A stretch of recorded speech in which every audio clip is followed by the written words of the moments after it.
ભરૂચ જિલ્લાની સવારની શાળાઓનો સમય શિયાળાને લઈ અડધો કલાક મોડો કરાયો। ઠંડીના લીધે પડતી મુશ્કેલીઓ અને બાળકોના સ્વાસ્થ્યને ધ્યાનમાં લઈ ભરૂચ જિલ્લામાં સવારની શાળાઓનો સમય મોડો કરવા માટે યોગી પટેલ દ્વારા રજૂઆત કરાઈ હતી। જિલ્લા શિક્ષણ અધિકારીની કચેરી દ્વારા દરેક સવારની શાળાઓનો સમય અડધો કલાક મોડો કરવા માટે પરિપત્ર બહાર પાડ્યું છે। સવારમાં ઠંડીના કારણે ફક્ત નાના બાળકો વિદ્યાર્થીઓ જ નહીં પરંતુ તેમના વાલીઓ, સ્કૂલ વાહન સંચાલકો, શિક્ષકો તેમજ સ્ટાફને પણ મુશ્કેલીનો સામનો કરવો પડે છે। જિલ્લા શિક્ષણ અધિકારીની રજૂઆતને ધ્યાને લઈ સવારની શાળાનો સમય 30 મિનિટ મોડો કરવા પરિપત્ર જાહેર કર્યું છે।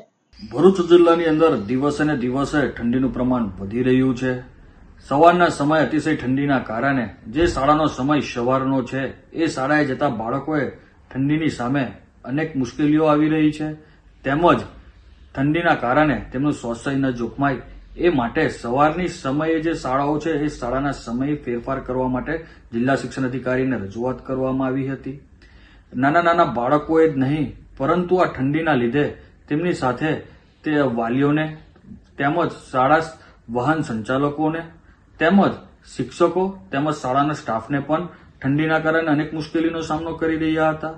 આ બાબતને તેમજ રજૂઆતને ધ્યાનમાં રાખીને જિલ્લા શિક્ષણ અધિકારીની કચેરી દ્વારા પરિપત્ર બહાર પાડી સવારના સમયની જે શાળાઓ છે એ શાળાઓને સમય અડધો કલાક મોડો કરવા માટે જાણ કરવામાં આવી છે।